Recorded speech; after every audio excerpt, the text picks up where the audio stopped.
Hey guys, how's it going? This is my Let's Talk discussion on ebooks, audiobooks, and e-readers, my initial reactions to my June theme. So let's get started on audiobooks. I'm a person who goes to the store to buy stuff. I like being there in person to check out the product. So going to the Chapters bookstore, I was quite underwhelmed by the selection. There was obviously a lot of memoirs, not a lot of fiction books. I did see, however, Ready Player One by Ernest Cline, read by Will Wheaton himself. I nerdgasmed at that. It's like, oh my gosh, I want to check that out now, but I've already read it.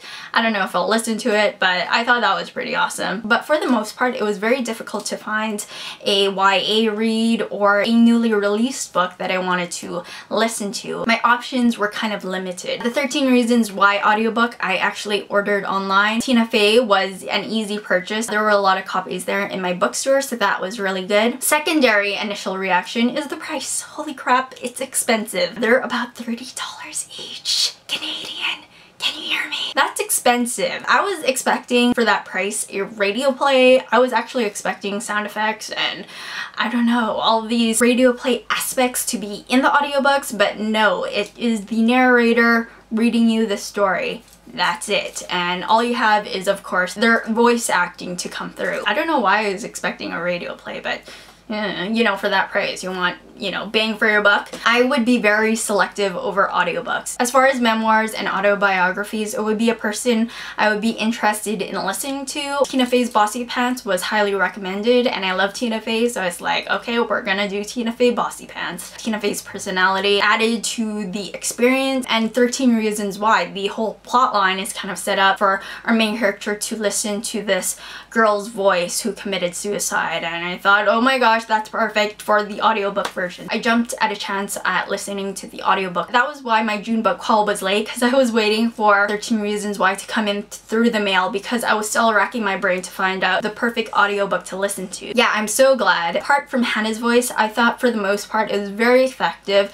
I really like Clay's voice, and it really just drew me into the story. As far as listening to the audiobooks, I think the best way for me to experience the audiobooks was just not doing anything, just sit back, relax, and listen to the story. I found that I could Photoshop and listen to audiobooks at the same time. With working, not so much, because there's so many like phone calls and people talking to you that I didn't have the patience to stop and start and re-listen to parts of the audiobook. And with driving, I had to concentrate on the road, of course. There were some aspects that I would miss and I would have to re-listen. So if you're gonna multitask while reading an audiobook, find something that you can do mindlessly and you don't have to really think about. I found that was Photoshopping. So that's my initial reaction to the audiobooks. Let's talk about ebooks and e-readers. Let's talk about my Kobo e-reader. For the most part, I really liked it. I love how it could be hands-free. I was pretty much having it on my bed. I was kind of reading like this, and it was such a great experience. Not great at times because I would get in a position so comfortable that I would fall asleep, which is not good. I love that you don't have to hold it with two hands. You're free to relax while reading. As far as the different functions, I love the definition function,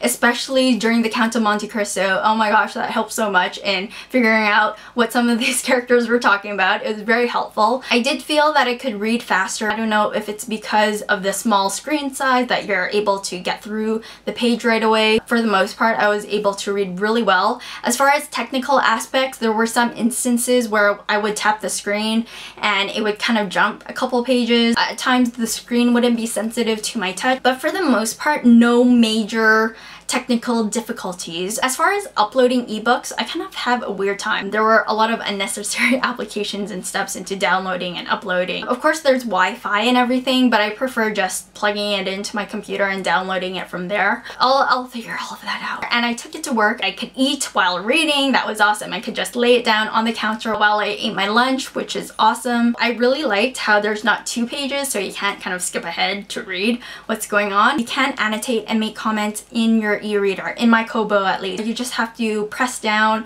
and a function will come up where you can highlight a passage and write your comments. I haven't done that yet because I don't really annotate or write in my books, and so I didn't really need to do that in my Kobo, but you have the option of doing so. I think my only con with the e-reader is that I didn't have that sense of where I was in the book. Of course, at the top it says the percentage of how far you're in the book. Sometimes I would read like 50 pages and I've accomplished 2% in the whole book. But you don't have that physical sensation. You can't see where you are in the book. So when I was reading The Count of Monte Cristo, even though I knew I was 20%, it would probably show physically that I was like maybe that way through out of this much. And so I didn't really have that urgency to read. That's what I kind of missed about the physical aspect of holding a book. As far as reading ebooks, I got into it right away. I was able to read it fine. Didn't really have any problems. For the most part, I really liked both audiobooks and e-readers and ebooks. It was all well and good. Yeah, that's everything. I hope this was helpful